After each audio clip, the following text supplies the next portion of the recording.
الحمد للہ رب العالمین وبہ نستعین اما بعد فقد قال النبی صلی اللہ علیہ وسلم لا يخلون رجل بامرأة الا كان ثالثهما الشیطان۔ نبی اکرم صلی اللہ علیہ وسلم نے ارشاد فرمایا، کوئی مرد کسی عورت سے تنہائی میں نہیں ملتا ہے مگر تیسرا شیطان موجود رہتا ہے۔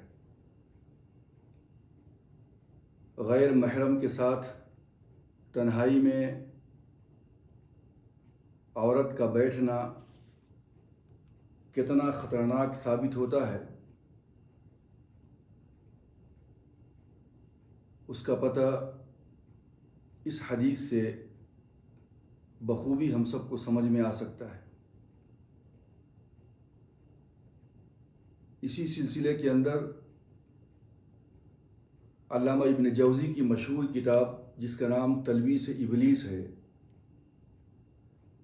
اس کے اندر مختلف واقعات کا ذکر ہے، شیاطین کے مکر و فریب کا ذکر ہے، اور انہی واقعات کے اندر سے ایک واقعہ،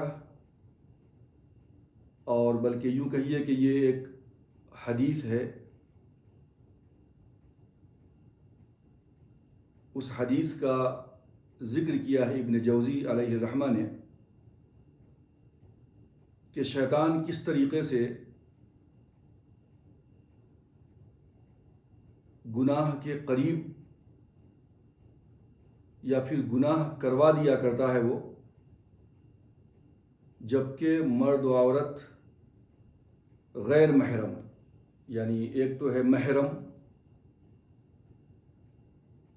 ایسے رشتے کے جن کے ساتھ رشتہ ازدواج قائم نہیں کیا جا سکتا، حرام ہے،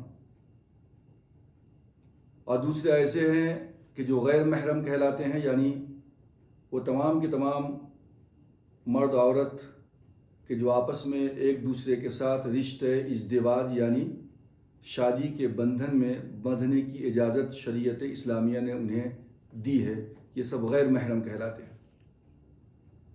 تو غیر محرم کا آپس کے اندر بیٹھنا مرد و عورت کا، یہ کتنا زیادہ مہلک ہے، کس قدر یہ گناہ کے قریب یا گناہ کروا دیا کرتا ہے یہ عمل، اور عورت اور مرد یعنی غیر محرم مرد و عورت کے تنہائی میں اختلاط سے، گفتگو کرنے سے، بیٹھنے سے شیطان کا رول بیچ میں کیا ہوا کرتا ہے، اس کا ذکر اس واقعے سے ملتا ہے جو حدیث کے اندر نبی اکرم صلی اللہ علیہ وسلم نے بنی اسرائیل کے ایک عابد، زاہد، پرہیزگار، متقی شخص کا آپ نے ذکر کیا۔ میں آج کی اس مجلس کے اندر چاہتا ہوں کہ بنی اسرائیل کے اس واقعے کو جس کا تذکرہ نبی آخر الزماں صلی اللہ علیہ وسلم نے کیا، آپ کے سامنے رکھوں تاکہ اس کے ذریعے سے ہمارے معاشرے، ہمارے سماج اور سوسائٹی کے اندر جو اس طریقے کی وبا پھیلی ہوئی ہے یا پھیلتی جا رہی ہے، اور جن کے مہلک نتائج ہم اپنے معاشرے اور سماج میں اپنی آنکھوں سے دیکھ رہے ہیں، اس کا کم سے کم سدباب ہو سکے اور اس کو روکا جا سکے۔ اس سلسلے کے اندر ایک دو اور باتیں اس واقعے کے نقل کرنے سے پہلے میں آپ کو بتاتا چلوں کہ مشائخین کرام لکھتے ہیں اپنی کتابوں کے اندر کہ غیر محرم مرد و عورت کا اختلاط اتنا زیادہ خطرناک ہے کہ اگر حضرت حسن بصری علیہ الرحمہ استاذ بن جائیں اور ان کی شاگردہ یعنی رابعہ بصریہ ہوں، اور دونوں آپس میں تنہائی میں بیٹھ کر کے ایک دوسرے کو سکھا رہے ہوں، یا پھر حضرت حسن بصری علیہ الرحمہ شاگرد استاذ ہوں اور حضرت رابعہ بصریہ جو پائے کی متقی اور پرہیزگار میں ان کا شمار ہوتا ہے، اگر یہ دونوں بھی آپس کے اندر تنہائی میں اختلاط کرتے ہیں تو وہاں شیطان بیچ میں ضرور وسوسے ڈالتا ہے کہ وہ کس طریقے سے آپس میں ایک دوسرے کے قریب کر دے، مائل کر دے۔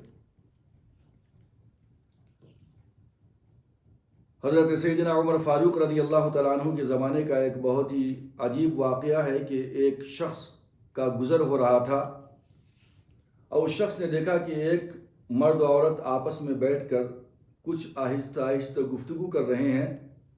حقیقت حال کے دریافت کرنے کے بعد پتہ چلا کہ یہ دونوں گفتگو کرنے والے غیر محرم ہیں۔ تو اس شخص نے اس غیر محرم مرد و عورت کے گفتگو کے دوران مخل ہوا اور اس نے کوئی ایسی چیز اٹھا کر اس مرد کے سر پہ دے ماری کہ جس سے اس کا سر کھل گیا، پھٹ گیا، اور یہ قضیہ، یہ معاملہ سیدنا عمر فاروق رضی اللہ تعالیٰ عنہ کی عدالت میں پہنچا۔ تو سیدنا عمر فاروق رضی اللہ تعالیٰ عنہ نے مارنے والے شخص کے اوپر کوئی جرمانہ عائد نہیں کیا۔ اس کی روشنی کے اندر علامہ ابن تیمیہ علیہ رحمہ نے لکھا ہے کہ اگر برائیوں کے خلاف اس طریقے سے شد و مد کے ساتھ اس کو روکا جائے تو برائیوں کی جو جڑ ہے اس کو آسانی کے ساتھ ختم کیا جا سکتا ہے۔ اسی طریقے سے حضرت سیدنا عمر فاروق رضی اللہ تعالیٰ عنہ نے غیر محرم مرد اور عورت کے اختلاط کے متعلق ارشاد فرمایا، جو بہت ہی اہم ہے۔ آپ نے فرمایا کہ اگر دو بوسیدہ ہڈیوں کو قریب رکھ دیا جائے، جو ہڈیاں پرانی ہو جاتی ہیں بوسیدہ، تو وہ دو ہڈیاں بھی آپس میں ایک دوسرے سے مزید قریب تر ہونے کی کوشش کریں گی۔ اشارہ اس بات کی طرف تھا کہ اگر ایک ضعیف اور ایک بوڑھے شخص کو اور ایک بوڑھی عورت کو اگر تنہائی کے اندر بیٹھنے کا موقع مل جائے تو وہ بھی ایک دوسرے کے قریب ہو کر کے وہ زنا کے مرتکب ہو سکتے ہیں۔ بڑی اہم بات ہے جو سیدنا عمر فاروق رضی اللہ تعالیٰ عنہ کی زبان مبارک سے جاری ہوا۔ اب جب غیر محرم مرد و عورت کا آپس میں اختلاط ہوتا ہے تو وہاں پہ شیطان کا کیا رول ہوا کرتا ہے، وہ میں آپ کو اس حدیث کی روشنی میں بتانے جا رہا ہوں کہ بنی اسرائیل کے ایک بہت بڑے پریسٹ، بہت بڑے پوپ یا فادر یا جس کو ہم راہب کہتے ہیں، اس کا ذکر حدیث کے اندر ملتا ہے، جس کو علامہ ابن جوزی نے اپنی کتاب تلبیس ابلیس کے اندر بھی نقل کیا ہے۔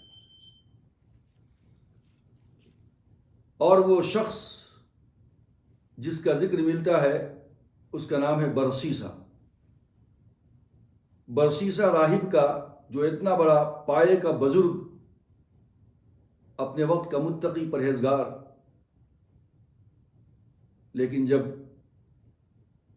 وہ تنہائی کے اندر ایک لڑکی سے ملتا ہے اور شیطان کا جو رول بیچ کے اندر ہوا کرتا ہے، جس کی بنیاد پہ اتنا بڑا عابد و زاہد متقی پرہیزگار شخص بھی زنا کا مرتکب ہوتا ہے، اللیگل سیکشول افیئر کا مرتکب ہوتا ہے، اور پھر ساری کی ساری عبادت اس کی خاک میں مل جاتی ہے، اور یہاں تک کہ وہ آخری میں اللہ کے وجود کا بھی انکار کر بیٹھتا ہے، اور جو کبھی عالم تھا، زاہد تھا، متقی تھا، پرہیزگار تھا، لیکن شیطان نے اس کو اس طریقے سے اپنے جال میں پھنسایا کہ وہ عبادت سے تو دور ہو گیا، ساتھ ہی ساتھ اللہ تبارک و تعالیٰ کے وجود کا بھی منکر ہو گیا، اور اسی حالت کے اندر اس کی موت واقع ہو گئی۔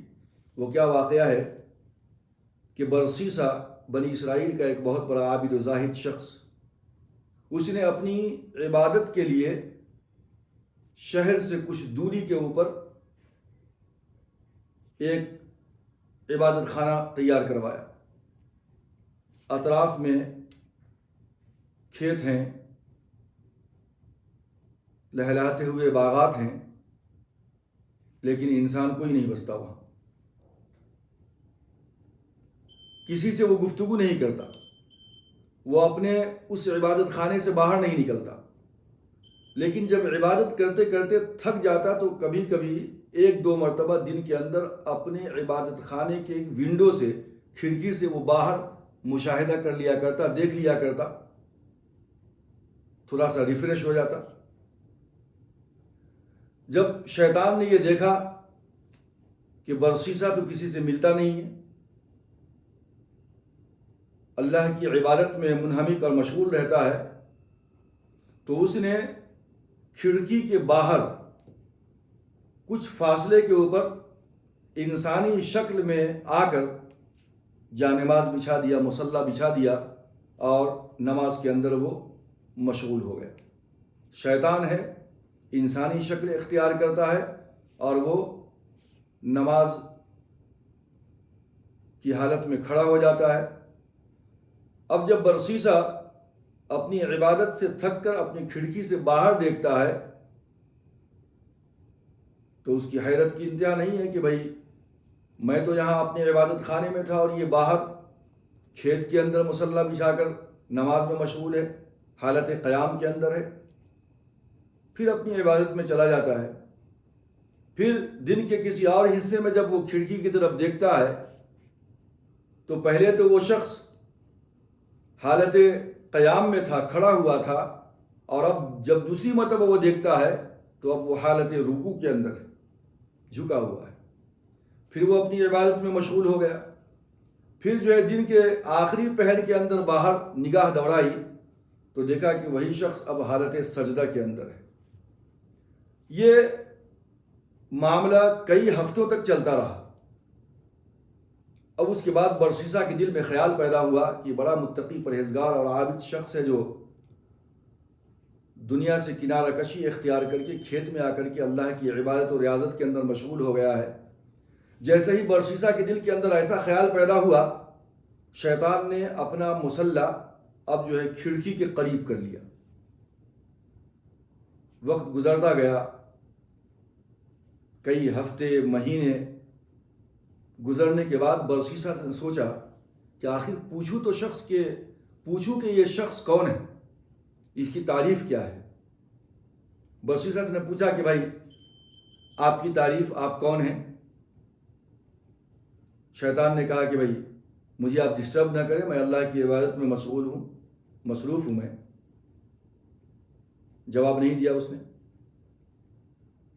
پھر یہ برسیسا اپنی عبادت میں مصروف ہو گیا۔ پھر پوچھتا ہے اس کو، بھائی آپ کی تعریف بتائیے، آپ کون ہیں؟ شیطان نے پھر وہی جملہ دہرایا کہ پلیز آپ مجھے ڈسٹرب نہ کریں، مجھے اللہ کی عبادت کرنے دیں۔ اچانک ایک دن ایسا واقعہ پیش آیا کہ موسلادھار بارش شروع ہو گئی۔ برسیسا نے اپنی کھڑکی سے باہر جھانک کر دیکھا کہ وہی شخص موسلادھار بارش کے اندر بھی نماز میں مشغول ہے۔ برسیسا نے سوچا کہ کیوں نہ میں ہی اپنی طرف سے اپنے اخلاق کا مظاہرہ کروں، یہ تو شخص کچھ بتا نہیں رہا۔ تو کہا کہ بھائی یہ بارش کے اندر تم نماز کیوں پڑھ رہے ہو، اندر آ جاؤ میرے عبادت خانے کے اندر۔ اب شیطان برسیسا راہب کی عبادت خانے میں داخل ہو گیا، اور پھر وہاں بھی وہی ریاکاری، دکھلاوا، شو آف تھا۔ تو وہ شیطان انسانی شکل کے اندر اپنے آپ کو عبادت کرتے کرتے برسیسا کے دل میں وہ اپنا گھر کرنا چاہتا تھا۔ کئی مہینے کے گزرنے کے بعد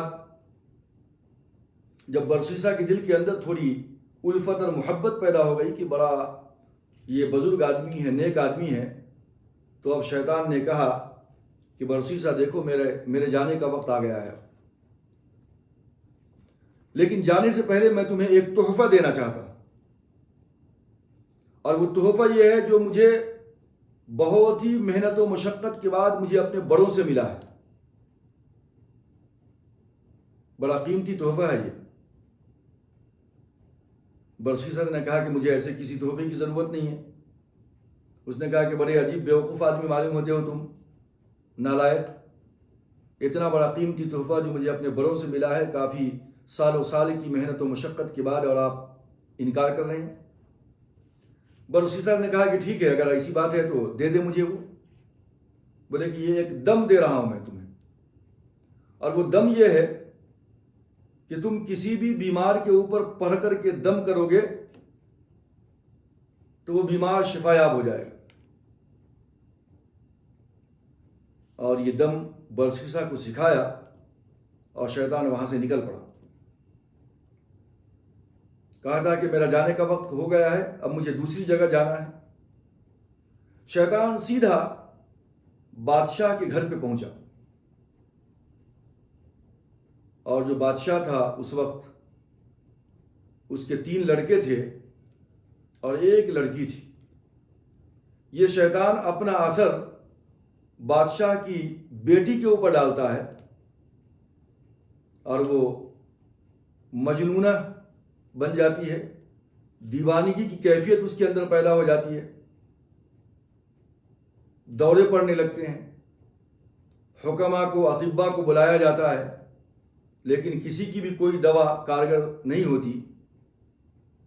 آخری میں شیطان نے ہی دل کے اندر وسوسہ ڈالا یا مشورہ دیا کہ بادشاہ سلامت، اتنے بڑے بڑے حکما، اطباء، ڈاکٹرز، حکیم سے آپ نے علاج کروا لیا، لیکن بچی کو کوئی افاقہ نہیں ہوتا نظر آ رہا۔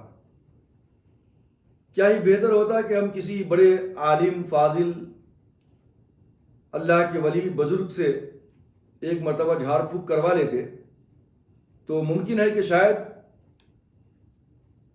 اس کی دیوانگی ختم ہو جائے، بچی کو شفا مل جائے۔ اب بادشاہ نے کہا کہ یہ بات بھی ٹھیک ہے۔ اپنے کارندے بھیج دیے کہ دیکھو پتہ کرو کہ سب سے بڑا اس وقت کا علامہ یا بزرگ یا متقی پرہیزگار شخص کون ہے ہماری اس حکومت کے اندر۔ تو لوگوں نے پتہ لگایا تو پتہ چلا کہ اس وقت جو سب سے زیادہ بڑا عالم، زاہد، متقی، پرہیزگار ہے، اب وہ تو شخصیت ہے برسیسا راہب کی، جو کسی سے ملتا ہی نہیں ہے، کسی سے بات ہی نہیں کرتا ہے۔ وہ تو دور دراز شہر سے کھیتوں میں جا کر کے اپنا مسکن بنا رکھا ہے اس نے، اور وہیں وہ اللہ کی عبادت میں مصروف ہے، مشغول ہے۔ بادشاہ نے کہا کہ جاؤ اس سے کہو کہ اگر وہ بات کرنا نہیں چاہتا، اس کو یہاں پہ آنے کا وقت نہیں ہے، تو ہم خود ان کے پاس آئیں گے اپنی بیٹی کو لے کر کے، وہ دم کر دے تو شاید کہ اس کی برکت سے اللہ تعالیٰ اس کو شفا عطا فرمائے۔ برسیسا راہب نے کہا کہ بھائی بات اچھی ہے، وہ بزرگ نے جو مجھے ایک دم دیا تھا، ایک تحفہ دیا تھا، اس کو جانچنے کا، پرکھنے کا موقع بھی مل جائے گا کہ اس دم میں، اس تحفے میں کچھ سچائی ہے کہ بس وہ صاحب ایسے ہی مجھے کہہ کے چلے گئے۔ کہا ٹھیک ہے، بچی کو لے کر آ جاؤ۔ بادشاہ، اس کے بیٹے سب مل کر کے بچی کو لے کر کے آئے۔ برسیسا راہب نے اسی بزرگ شخص کا، یعنی شیطان کا دیا ہوا وہ دم بچی کے اوپر پھونک مارا اور بچی ٹھیک ہو گئی۔ تو اصل میں بیماری بھی شیطان ہی نے دیا تھا، اور اس بیماری کا علاج بھی شیطان نے ہی تجویز کیا تھا۔ لہذا 1-1.5 مہینے تک بچی ٹھیک رہی، پھر سے شیطان نے اپنا اثر ڈالا، پھر بچی کے اندر مجنونہ کسی کیفیت پیدا ہو گئی، پھر برسیسا راہب نے اس کے اوپر دم کیا، پھر وہ ٹھیک ہو گئی۔ 3-4 مرتبہ یہ واقعہ ریپیٹ کیا گیا، دہرایا گیا، اور یہ سب شیطان کر رہا تھا پیچھے سے۔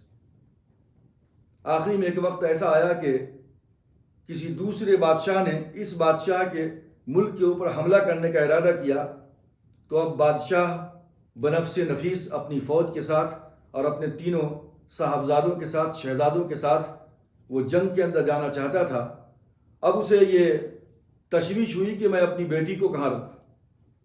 کسی نے مشورہ دیا کہ فلاں وزیر کے گھر میں رکھ دیجئے، کسی نے کہیں اور کا مشورہ دیا، لیکن شیطان نے یہ مشورہ دیا کہ بچی کی جو بیماری کی کیفیت ہے، اس کا علاج تو برسیسا کے پاس ہے، کیا ہی بہتر ہوگا کہ بچی کو برسیسا کے پاس رکھ دیا جائے۔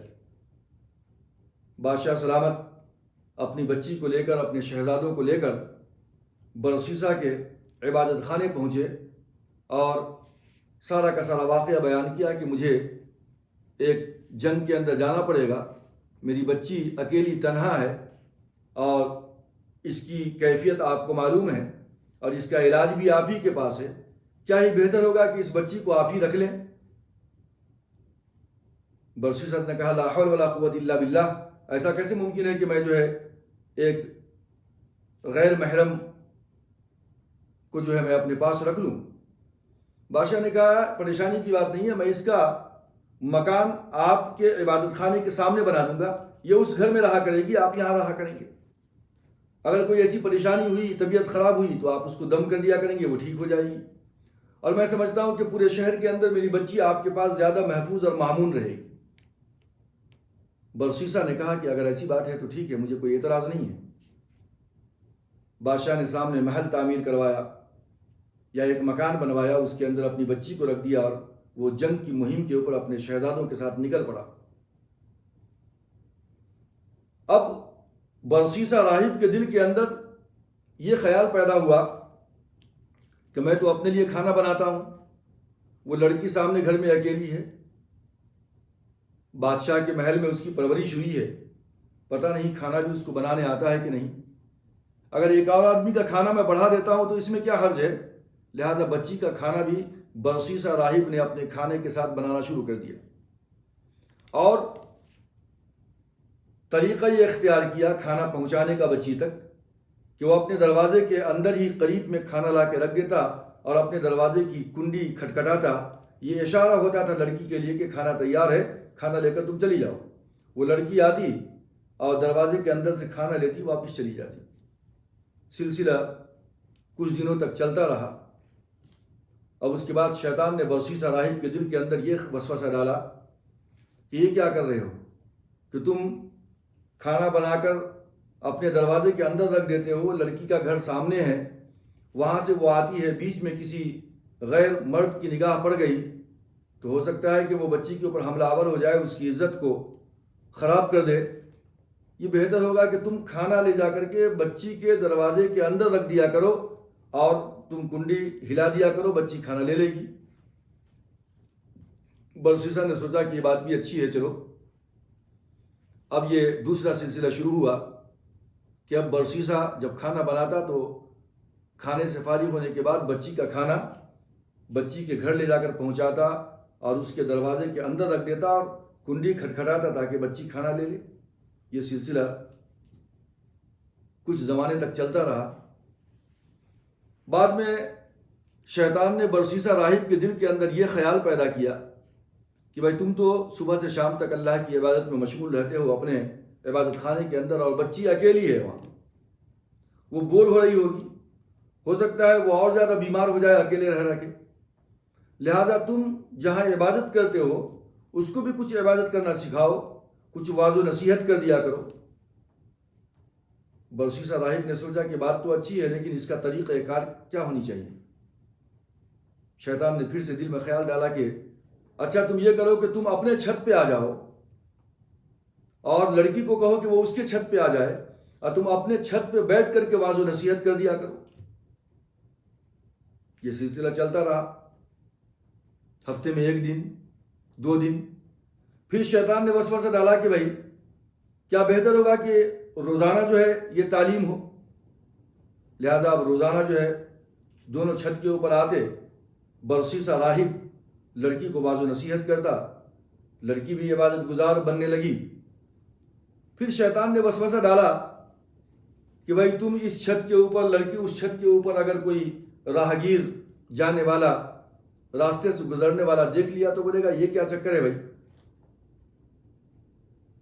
اتنے بڑے عبادت گزار یہاں چھت پہ ہیں، دوسری طرف وہ لڑکی ہے، تیسرا کوئی بھی نہیں ہے، یہ بات تو غلط ہے، دیکھنے والوں کو اچھی نہیں لگے گی، تمہارا وقار مجروح ہوگا، لہٰذا بہتر یہ ہے کہ تم جو ہے لڑکی کے دروازے پہ کھڑے ہو جاؤ، لڑکی اندر رہے، تم وہاں سے واعظ و نصیحت کر دیا کر۔ اس نے کہا یہ بھی بات بڑی اچھی ہے، لہٰذا اب واعظ و نصیحت کا یہ دوسرا سلسلہ شروع ہوا۔ کچھ عرصہ گزرا تو شیطان نے برسیسہ راہب کے دل کے اندر یہ خیال پیدا کیا کہ تم باہر کھڑے رہتے ہو، لڑکی اندر ہوتی ہے، راستہ چلنے والے دیکھیں گے تو بولیں گے کہ بھئی یہ آدمی کیا بک رہا ہے اور کس کو سنا رہا ہے یہ، لہٰذا بہتر یہ ہوگا کہ تم دروازے کے اندر جا کر کے واضح و نصیحت کیا کرو۔ برسیسہ نے سوچا کہ یہ بات بھی اچھی ہے، اب دروازے کے اندر داخل ہوا یہ۔ جب وہاں سے واضح و نصیحت کرنا شروع کیا، لڑکی کے اوپر کافی اس کا اثر ہوا۔ لڑکی نے بتایا کہ میں بھی اتنے نماز پڑھتی ہوں، عبادت کرتی ہوں، تسبیح و تحلیل کرتی ہوں اللہ کی۔ تو برسیسہ کے دل کے اندر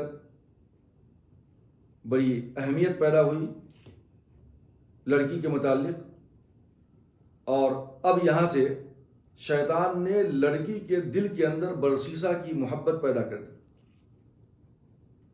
لڑکی تنہا رہتے رہتے، گفتگو کرتے کرتے برسیسہ کے عشق میں گرفتار ہو گئی۔ اب اس کے بعد لڑکی نے کہا کہ آپ کھڑے رہتے ہیں، میں اندر ہوتی ہوں، مجھے اچھا نہیں معلوم ہوتا، آئندہ سے میں آپ کے لیے ایک چارپائی رکھ دیا کروں گی، آپ اس پہ بیٹھ کر کے مجھے واضح و نصیحت کریں۔ اب اس لڑکی نے چارپائی رکھ دیا۔ اب برسیسہ چارپائی پہ بیٹھ جاتا اور اس پہ بیٹھ کر کے واضح و نصیحت کرتا۔ اب لڑکی کے دل کے اندر چونکہ برسیسہ کی محبت پیدا ہو گئی تھی، لہٰذا وہ اپنے آپ کو بناؤ سنگار کر کے اور ناز و نخرے کے انداز میں اپنے آپ کو برسیسہ کے سامنے پیش کرتی، اور برسیسہ کے دل کے اندر بھی اب جو ہے لڑکی کی محبت امڑنے لگی۔ اور پھر اب جب بھی وہ گفتگو کرتا تو اس کا چہرہ لڑکی کے چہرے کے اوپر ہوتا، اس کی نگاہ لڑکی کے چہرے پہ ہوتی۔ اب شیطان نے یہ وسوسہ ڈالا کہ لڑکی وہاں دور ہے، تم یہاں ہو، خواہ مخواہ کے کوئی تو اور تیسرا ہے نہیں، تم چیختے رہتے ہو، آواز تمہاری خراب ہو جائے گی، لہٰذا تمہیں تکلیف ہوتی ہوگی، کیوں نہ اپنی چارپائی کو لڑکی کی چارپائی کے قریب کر لیتے ہو تاکہ آسانی کے ساتھ تم واضح و نصیحت کر سکو۔ اس نے سوچا کہ یہ بات بڑی اچھی ہے، لہٰذا اب اپنی چارپائی لڑکی کی چارپائی کے قریب کر دیا۔ اسی اثنا کے اندر تقریباً 1 سال کا عرصہ گزر چکا تھا۔ لڑکی کے بھائی جو جنگ کی مہم پہ گئے ہوئے تھے واپس آئے، حقیقت حال دریافت کرنے کے لیے، خیریت دریافت کرنے کے لیے، تو دیکھا کہ شہزادے کی بہن برسیسہ کی گن گا رہی ہے اور اچھی کیفیت کے اندر ہے، اچھی حالت کے اندر ہے۔ پھر وہ تمام کے تمام واپس چلے گئے اور یہ واضح و نصیحت کا سلسلہ چلتا رہا، یہاں تک کہ اب برسیسہ کے دل کے اندر وہ شہوت کی جولانی پیدا ہوئی۔ اب عبادت سے اس کا دل اچاٹ ہو گیا، اور پھر ہمیشہ سوچ اور فکر اس کے تخیل کے اندر وہ لڑکی ہی آتی رہی، اور یہاں تک کہ ایک ایسا وقت بھی آیا کہ اب اپنی چارپائی چھوڑ کر وہ دونوں ایک ہی چارپائی پہ بیٹھنے لگے، اور پھر آہستہ آہستہ ایک دن یہ عبادت گزار شخص جو ہے شہوت کی نگاہ سے وہ اپنا ہاتھ غلط طریقے سے اس لڑکی کی طرف بڑھایا، اور لڑکی بھی آلریڈی اس کے عشق میں گرفتار ہو چکی تھی۔ اس نے بھی بڑی آسانی کے ساتھ، بڑی محبت کے ساتھ جو ہے اس کو ویلکم کیا اور اپنے آپ کو اس کے سپرد کر دیا، اور اتنا بڑا عابد و زاہد شخص جو ہے اللیگل سیکشول افیئر کا شکار ہوا، وہ زنا کا مرتکب ہو گیا۔ اور پھر اس کے بعد کیا تھا کہ اب یہ دونوں اتنے نڈر ہو گئے کہ اس طرح زندگی گزارنے لگے جیسے کہ وہ دونوں میاں بیوی ہوں۔ کچھ عرصے کے بعد پتہ چلا کہ لڑکی پریگننٹ ہو گئی ہے، حاملہ ہو گئی۔ بڑا پریشان ہوا راہی، شیطان نے وسوسہ ڈالا دل کے اندر، پریشانی کی بات نہیں، اگر لڑکا پیدا ہوگا تو اس کے بعد اس کو مار ڈالنا، قتل کر ڈالنا۔ لڑکی ہے، اپنا عیب بھی چھپائے گی، تمہارا عیب بھی چھپائے گی، کوئی پریشانی کی بات نہیں ہے۔ اور زیادہ نڈر ہو کر وہ زندگی گزارنے لگا میاں بیوی کی طرح۔ ایک وقت آیا کہ لڑکے کی ولادت ہوئی، اور اس کے بعد جو دودھ پلانے کی مدت ہوتی ہے 1.5-2 سال کا عرصہ گزرا، اب راہب کے دل میں یعنی برسیسا کے دل میں خیال پیدا ہوا کہ اگر اس دوران بادشاہ آ جائے واپس اپنی جنگ کی مہم سے تو سارا راز فاش ہو جائے گا اور پھر میں پریشانی میں پھنس جاؤں گا۔ لہذا شیطان نے دل میں وسوسہ ڈالا کہ دیکھو، جب لڑکی سو جائے تو اس وقت اس لڑکے کو قتل کر کے یہیں صحن میں دفنا دینا۔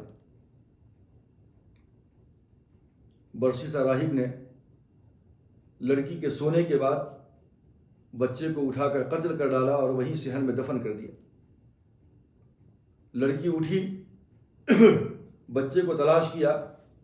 برسیسا راہب نے انکار کیا کہ مجھے نہیں معلوم کہاں گیا، کیا معاملہ پیش آیا۔ لڑکی خفا سی رہنے لگی۔ برسیسا راہب کو خیال پیدا ہوا کہ بادشاہ کے آنے کا وقت قریب ہے۔ شیطان نے بھی اپنی مہم اور تیز کر دی اور اب اس کے دل میں یہ خیال ڈالا کہ اس لڑکی کو بھی قتل کر دو ورنہ تمہاری خیر نہیں ہے۔ برسیسا راہب نے اس لڑکی کو بھی قتل کر دیا اور وہیں صحن کے اندر دفن کر دیا۔ اس کے بعد بادشاہ اپنی جنگی مہم سے واپس آیا۔ شہزادے اپنی بہن کو لینے کے لیے برسیسا راہب کے پاس پہنچے۔ برسیسا راہب رونے لگا اور ڈھونگ کرنے لگا کہ بہت عبادت گزار تھی، بہت نیک لڑکی تھی، لیکن بیماری کا اتنا زیادہ اٹیک ہوا اس کے اوپر کہ وہ اللہ کو پیاری ہو گئی اور اس کی یہ قبر ہے، تم دیکھ سکتے ہو۔ رو دھو کر وہ تمام کے تمام اپنے محل کی طرف لوٹے۔ بادشاہ سلامت کو یہ المناک اور غمناک خبر سنایا اور پھر معاملہ جہاں کا وہاں ٹھنڈا ہو کر رہ گیا۔ اچانک ایک دن خواب کے اندر وہی شیطان جو اب تک برسیسا کو زنا تک پہنچا چکا تھا اور وہ اپنی چالیں چل رہا تھا، مکر و فریب کے جال میں اتنے بڑے عبادت گزار کو پھنسا دیا تھا، وہ اب خواب کے اندر آیا تینوں بھائیوں کے خواب میں۔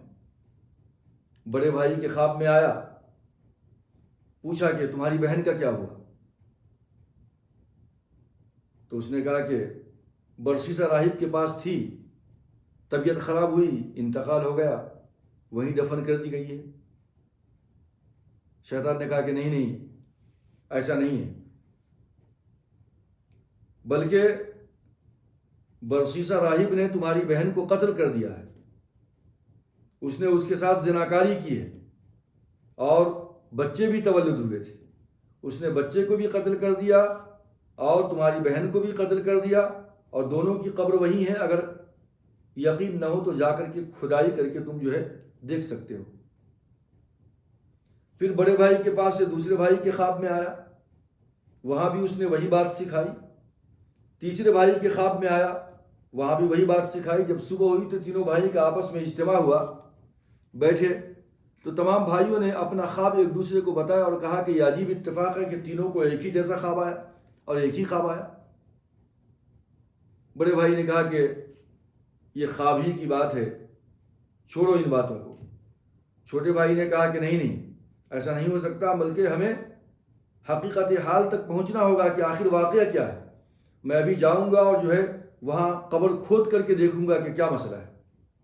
اب جب ایک بھائی چلا غصے میں تو یہ دونوں دوسرے بھائی بھی ساتھ ہو گئے، جا کر کے قبر کو کھودا، زمین کھودا تو بہن کی لاش کا ڈھانچہ بھی نکل آیا اور وہاں چھوٹے بچے کی لاش کا بھی ڈھانچہ نکل آیا۔ اب یقین ہو گیا ان کو کہ یہ برسیسا راہب کی شیطانی اور مکاری ہے، جو اس نے میری بہن کو قتل کر دیا، اس کے ساتھ اس طریقے کی غلط حرکت کی، لہذا برسیسا راہب کو گرفتار کر لیا گیا۔ گرفتار کرنے کے بعد قاضی کی عدالت میں پیش کیا گیا۔ برسیسا راہب نے اپنے جرم کا اعتراف کیا کہ مجھ سے یہ غلطی ہوئی ہے۔ قاضی وقت نے برسیسا راہب کے لیے سزائے موت کا فیصلہ سنایا، پھانسی پہ لٹکانے کا فیصلہ سنایا۔ پھانسی کا پھندا تیار کر دیا گیا۔ ان قریب کچھ لمحے پہلے جلاد پھانسی کی اس رسی کو کھینچنے ہی والا تھا کہ شیطان اب پھر سے نمودار ہوا پہلے والی شکل کے اندر، جبکہ وہ بزرگ کی شکل میں بن کے آیا تھا، عبادت گزار اور نمازی کی شکل میں آیا تھا۔ مہینوں جو ہے برسیسہ راہب کے عبادت خانے میں وہ رہا تھا، اسی نے جو ہے وہ دم دیا تھا، وہ تحفہ دیا تھا۔ برسیسہ دیکھ کر حیران ہو گیا کہ تم یہاں؟ بولے کہ مجھے پہچانا؟ برسیسہ نے کہا کہ ہاں، آپ وہی عبادت گزار، عابد اور بزرگ جو میرے پاس کافی مدت تک رہے تھے؟ بولے کہ ہاں، میں وہی ہوں۔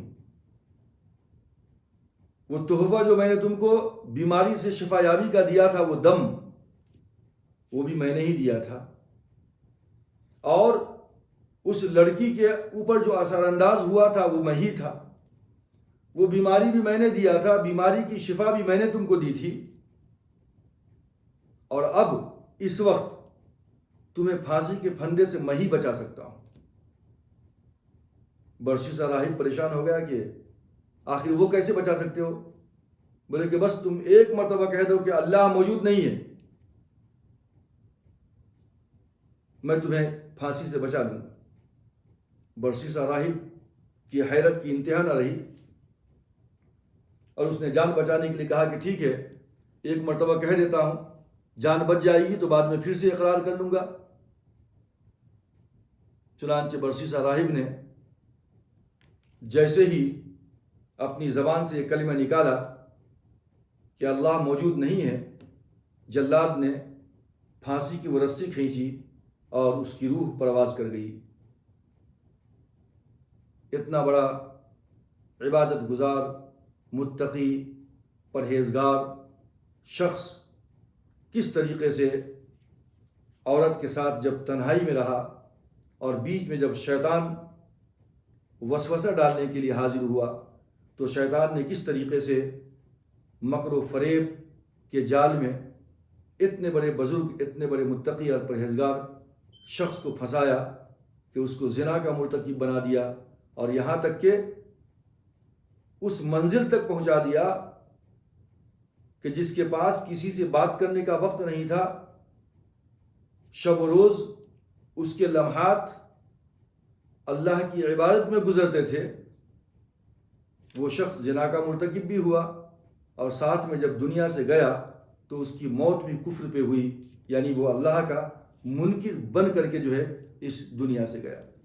تو اسی کو اللہ کے رسول صلی اللہ علیہ وسلم نے فرمایا، لا یخلون رجل بامرأۃ الا کان ثالثہما الشیطان، کہ کوئی مرد کسی عورت سے تنہائی میں نہیں ملتا ہے مگر تیسرا شیطان موجود رہتا ہے۔ شیطان کے مکر و فریب آپ کے سامنے کس طریقے سے آئے کہ شیطان نے اتنے بڑے عابد و زاہد کو کس طریقے سے اپنے چنگل میں پھنسا لیا۔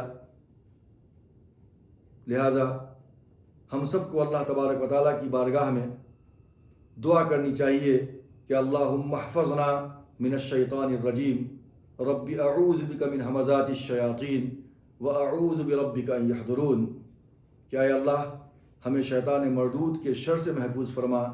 اے پروردگار، میں آپ کی پناہ مانگتا ہوں اس سے کہ شیطان میرے پاس آئے۔ آمین۔ وآخر دعوانا ان الحمد للہ رب العالمین۔